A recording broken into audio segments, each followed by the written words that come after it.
Standard 10 English. My dear students, in this video, we are going to study our English lesson Alchemy of Nature. Alchemy, an ancient forerunner of chemistry, about attempts to convert base metals into gold. Forerunner, पूर्वज, हमारे एक पूर्वज या बहुत ही पहले, बहुत ही ancient time में chemistry का एक four runner means someone who came before and paved the way for something today.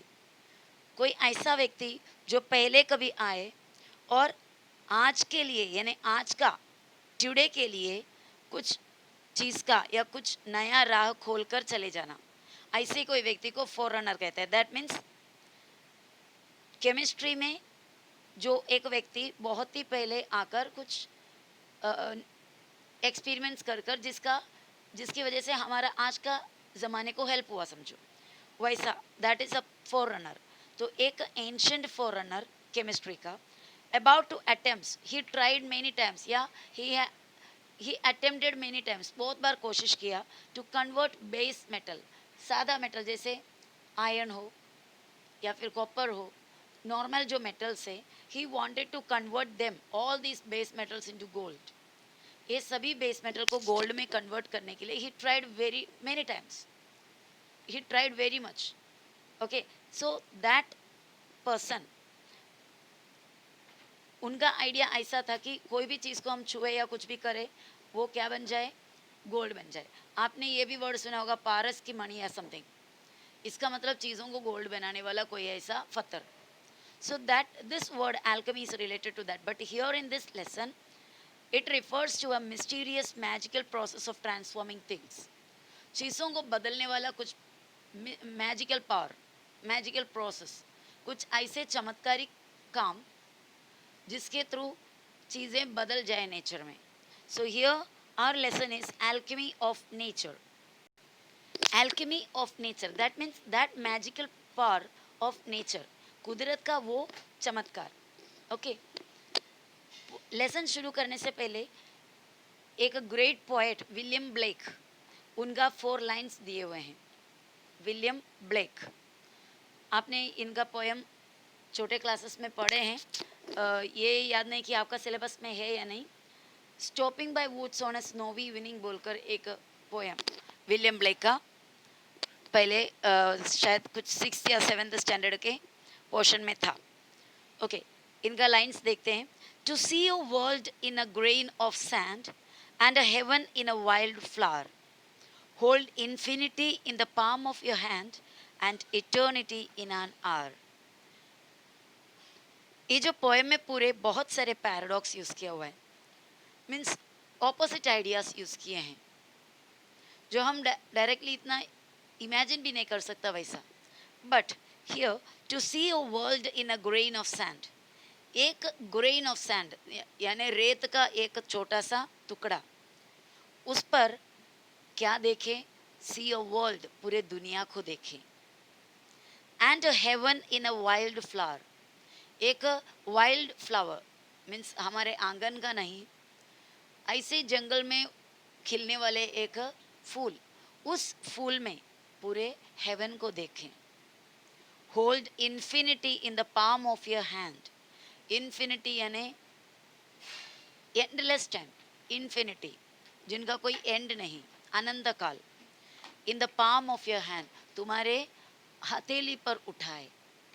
And eternity in an hour, eternity again अनंत जीवन, जो जीवन कभी एंड नहीं हो. Eternity in an hour means to experience eternity in an hour. Eternity यानी long life होता है जो एंड नहीं है. And it should be taken in an our, एक खंडे में वो इटर्निटी को देखना है. These are the lines written by William Blake.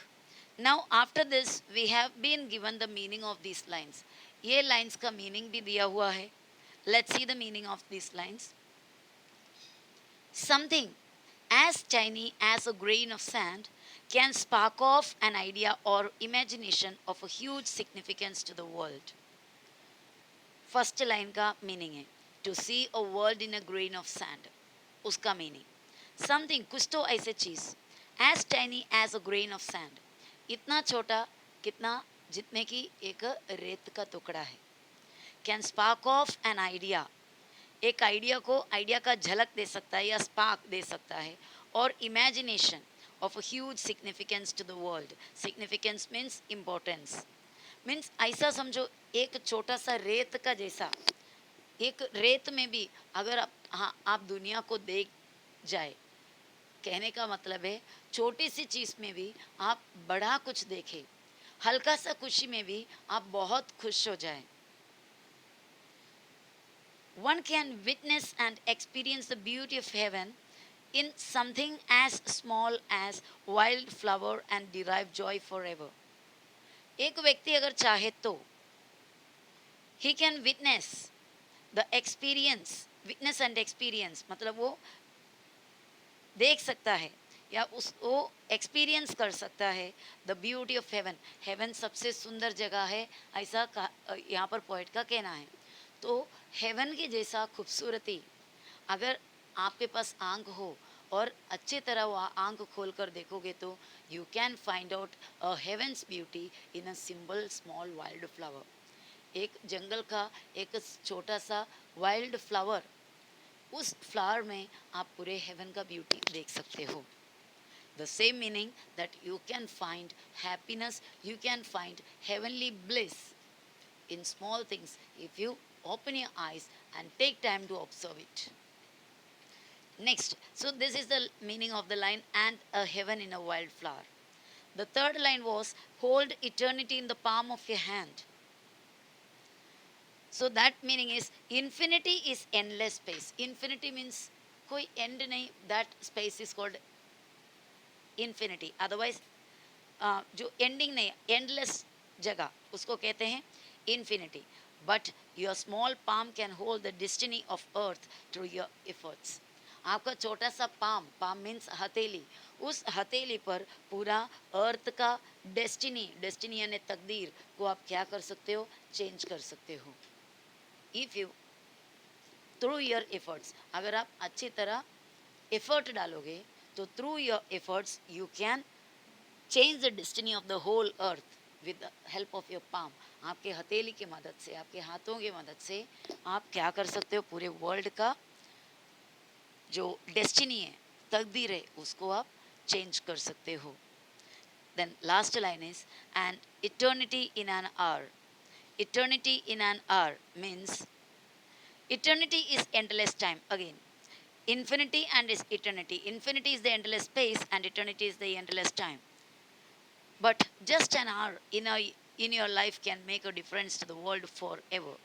कवि का कहना है कि एक घंटा तुम्हारा लाइफ का, जिस तरह तुम उस एक घंटे को, एक आवर को इस्तेमाल करते हो, यूज करते हो, it depends on that how you can change the world or you can make a difference in the world.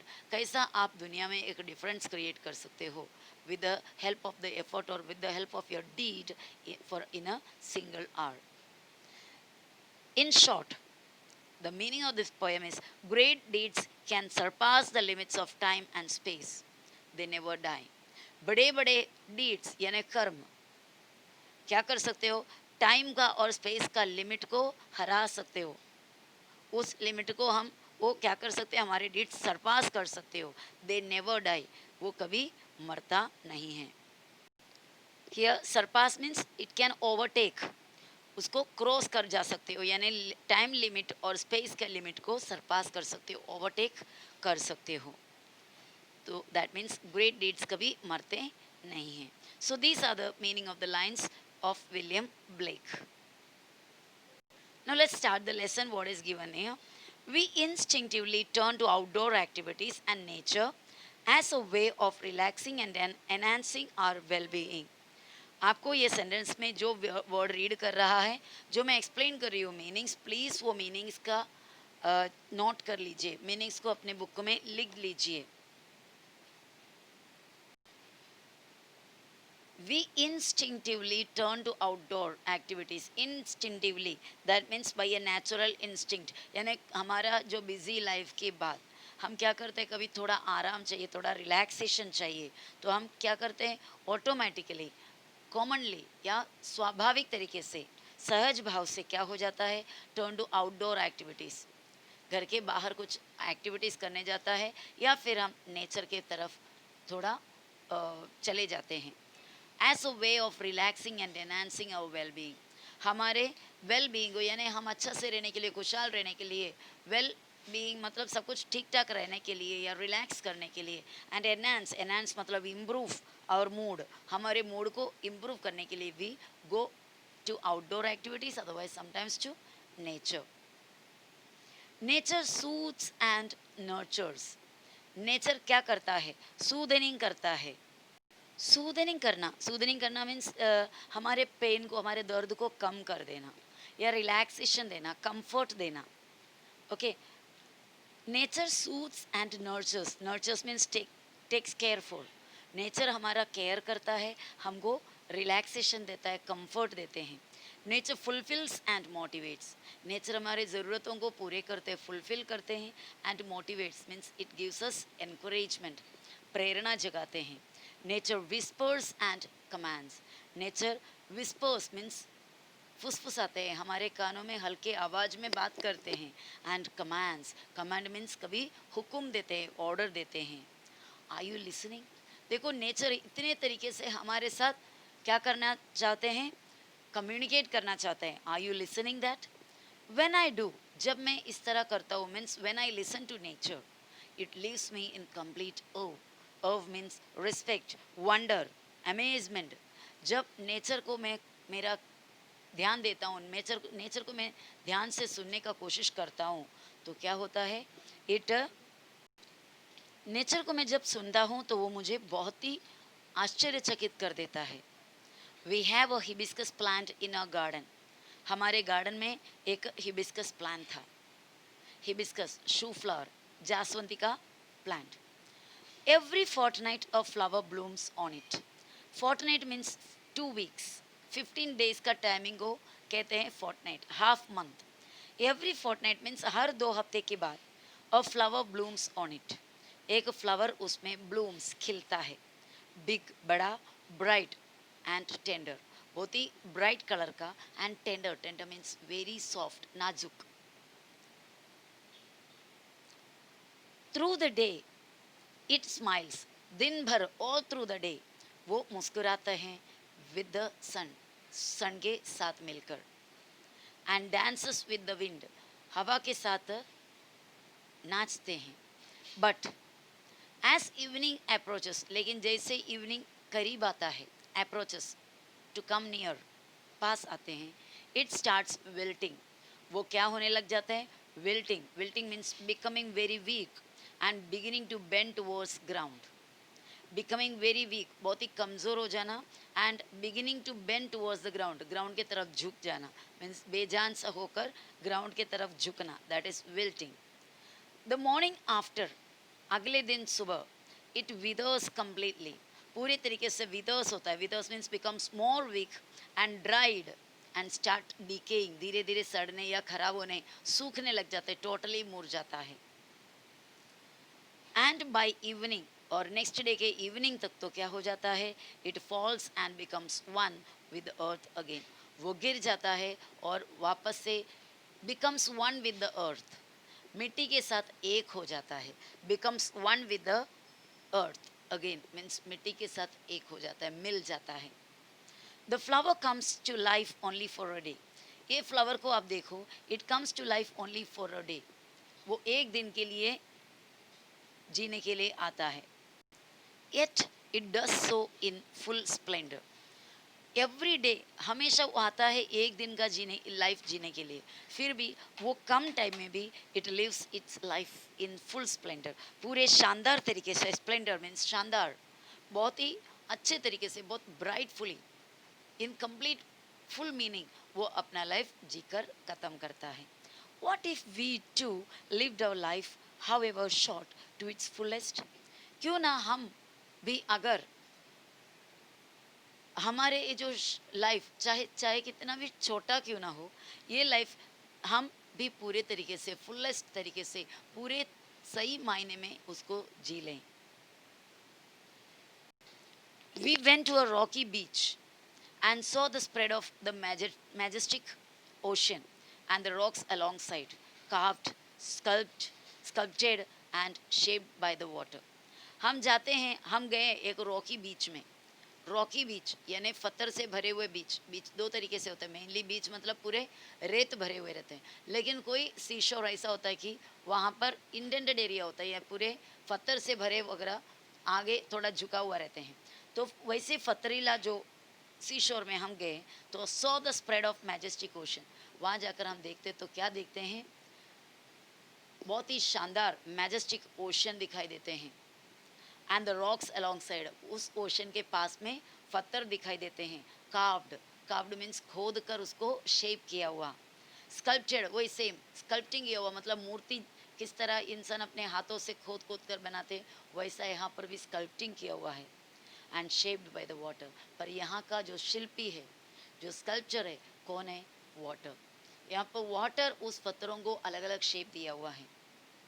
Water is so gentle, water कितना जेंटल है, उसमें मतलब कितने नरम चीज़ है. नरम ऐसा नहीं बोल सकते, हम फील कर सकते हैं क्या जेंटल, कितना जेंटल है. वो एक बूंद हमारे गले से उतरता है तो हमें बहुत ही सूदनिंग इफेक्ट मिलता है.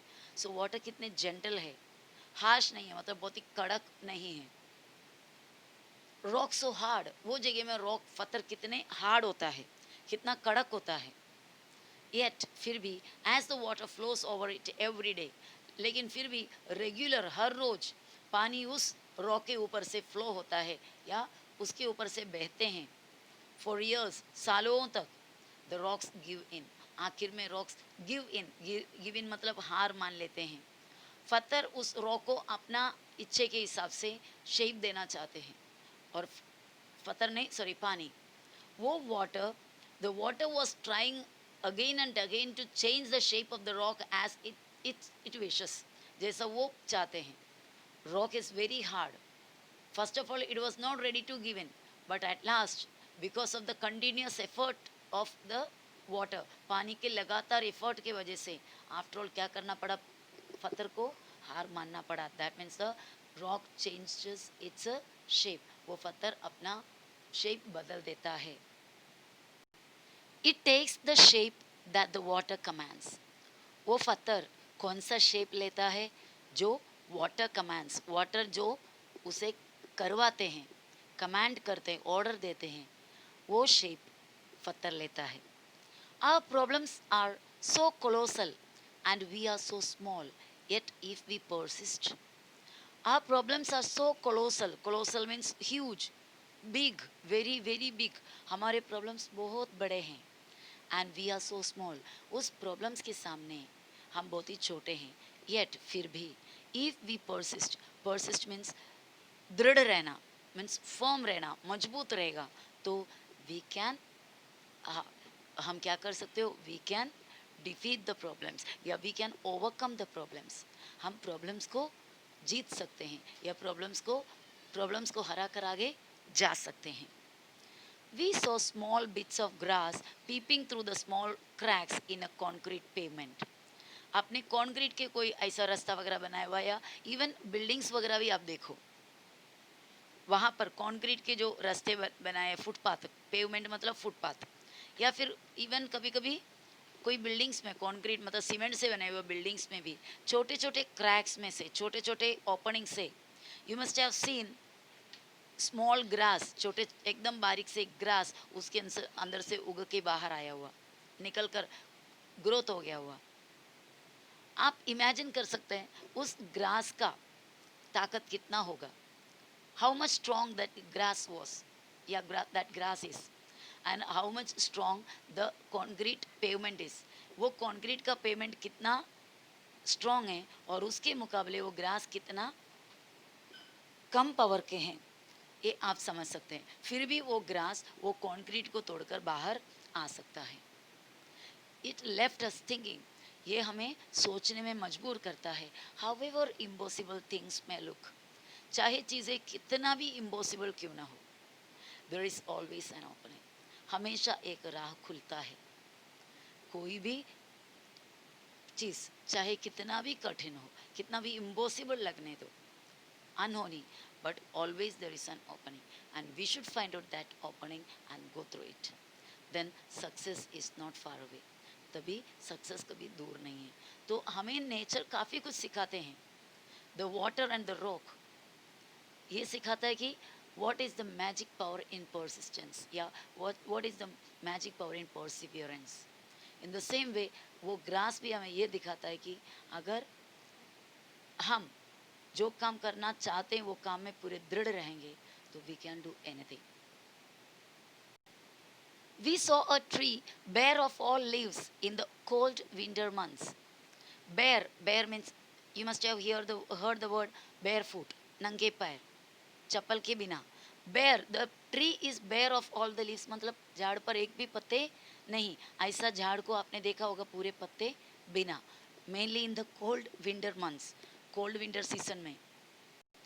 We thought its chapter was over. हमें ऐसा लगता है या हम सोचने लगता है कि ये ट्री का तो चैप्टर खत्म हुआ. Means the tree is died, it's dead. But 3 months passed. 3 महीना गुजरा. Spring set in, spring season start हो गया. Set in means begin.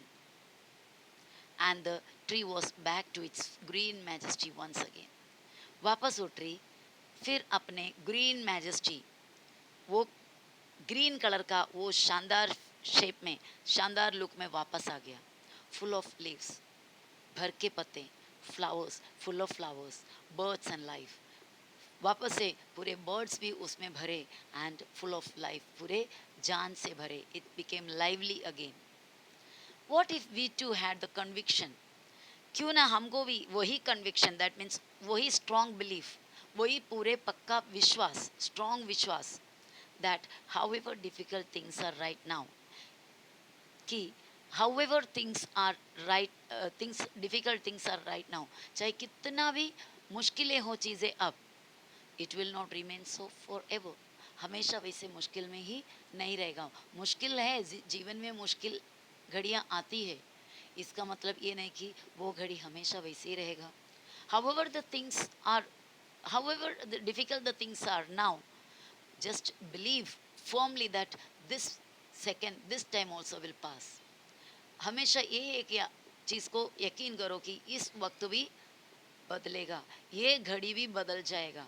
चाहे वो खुशी का हो, गम का हो, डिफ़िकल्टीज़ का हो, आराम का हो, हर एक पल बदलते ही रहता है. Situation changes continuously in life. ये यकीन क्यों ना हमारे अंदर भी हो. It will not remain so forever. Remember, this too shall pass. याद रखो कि ये भी वक्त चेंज हो जाएगा, बदल जाएगा, आगे जाएगा. We saw an army of ants lugging a fly which was at least 10 times the ant size. हमने देखा है, army of ants means a group of ants. Group of ants is called army of ants. Lugging a fly, खींच खींच कर बड़ी मुश्किल से खींच के लेकर जाता हुआ. किसको? बड़े, उसके साइज की काफ़ी गुना बड़ा एक फ्लाई को, एक मक्खी को, कभी कभी कॉकरोचेस, ऐसे बड़े बड़े चीज़ों को भी लेकर जाते हैं. Which was at least 10 times the end size, जो ये एंड के साइज से कम 10 गुना बड़ा. The ants organised themselves around the fly. सबसे पहले क्या करेंगे, अगर कोई फ्लाई को उठाना है तो ये क्या करेंगे, एंड्स पूरे इकट्ठे होंगे, ऑर्गेनाइज होंगे अराउंड द फ्लाई, फ्लाई के चारों तरफ. Lifted it on frail feelers. Frail मतलब बहुत ही नाजुक. फीलर्स, उनके सामने जो ऑर्गन होता है, जो जिसे डंग वगैरह जैसा बोलते हैं हम, वो फीलर्स, छोटा सा 2 ऑर्गन मुंह के सामने, जिसके मदद से वो चीज़ें उठाते हैं. तो अपने वो फीलर्स, फ्रेल यानी नाजुक, वीक, कमज़ोर फ्रेल पे क्या करता है, इस फ्लाई को उठाते हैं. And carried it to quite a distance, और काफ़ी दूर तक उसे ले जाता है. This could be done by the ants because of their organised activity. ये किस वजह से हुआ है, उनके ऑर्गेनाइज्ड एक्टिविटी से, मिलकर काम करने की वजह से. That because of the team work, एक टीम बनकर वो लोग काम करने की वजह से. So this small ants show us how to organize and work. किस तरह ऑर्गेनाइज करके काम करना है. Their teamwork and Perseverance very impressive. Perseverance means कोई भी एक काम को कंटिन्यू करना बिना थके, ताकि हमारा काम कंप्लीट हो जाए. मीन्स काम कंप्लीट होने तक बिन थके काम करना, that is perseverance. What if we too are consistent? क्यों ना हम भी इस तरह कंसिस्टेंट यानी स्टेडी कांस्टेंट एक ही काम करना, ऑर्गेनाइज हो जाए, मतलब मिलजुल कर काम करना, फोकस्ड, जो हमारा मंजिल है उस पर फोकस करके रहें. Spider webs are delicate. दूसरा और एक एग्जाम्पल यहाँ पर दे रहा है. Spider, you know this, you must have heard the story of a king also. After watching the spider making web, he came back to, yeah, he went back to his area and created an army and defeated the enemy king and their and his army and recaptured his place. उसका area को वापस से ले लिया. तो ये story आपने already पढ़ा होगा. तो स्पाइडर को देखकर बहुत सारे एनकरेजमेंट देने का कहानियाँ हमको मिलता है. So spider webs are delicate. Spider का वेब कितने डेलिकेट है, उसके जो बॉडी से निकलने वाला एक सेक्रेशन से बनाते हैं वो वेब बहुत ही नाजुक होते हैं, येट वेरी स्ट्रॉन्ग, फिर भी वो मजबूत है. बड़े बड़े फ्लाई वगैरह उसमें अटक जाता तो उधर ही पड़ा रहता है, टूट के नीचे नहीं आता. और rainbow colours the entire sky. एक छोटा सा रेनबो पूरे स्काई को कलर देता है, पूरे स्काई का कलर चेंज कर देता है. Oysters take in the grain of sand and they open up with a pearl. ये तो सबसे बड़ा, one of the biggest, one of the greatest magics of nature. Nature का बहुत ही बड़ा एक चमत्कार है ये. ऑयस्टर जो है इट्स अ लिविंग ऑर्गेनिज्म, सागर के डीप इनसाइड में रहता है. ऑयस्टर जो सिप्पी होता है, जिंदा जो जीव, मतलब जिसमें लाइफ है, ये ऑयस्टर एक ग्रेन ऑफ सैंड अंदर लेता है. यानी ऑयस्टर के अंदर, ऐसा कहता है कि ग्रेन ऑफ सैंड ऑयस्टर के बॉडी के अंदर जाते हैं और कुछ टाइम के बाद वो बॉडी में से बाहर निकलते हैं, तो वो क्या होता है? पर्ल, मोती, जो बहुत ही कीमती है. So that is another magic of nature. Oyster take in a grain sand and they open up with a pearl. खुलता है एक पर्ल के साथ. Innumerable stars shine across the infinite sky. आप आनंद स्काई को देखो, इन्फिनिट स्काई जो इनफाइनाइट है, मतलब कभी ख़त्म नहीं होता, वो स्काई में इनन्यूमरेबल अनगिनत स्टार्स चमकते हैं. Clouds take new shapes with every passing moment. Clouds को आप देखो, वो टेक न्यू शेप्स, नया नया शेप लेते हैं विथ एवरी पासिंग मोमेंट. हर एक पल बीतते बीतते क्लाउड्स अलग अलग शेप लेते हैं. That means as the life passes we should change our shapes और we should change our attitude according to the time. Time के हिसाब से हमें चेंज करना चाहिए. ये कौन बता रहा है? Cloud. The wind makes tree dance. Wind और ट्री, देखो ट्री कितना मजबूत खड़ा है, उसके सामने विंड जस्ट एयर. वो क्या करते हैं? ट्री को नचाते हैं with unhindered passion. Unhindered means without any disturbance, कोई डिस्टर्बेंस के बिना, बहुत ही चाहत के साथ, पैशन चाहत के साथ उसको नचाते हैं. Water without hint of ego.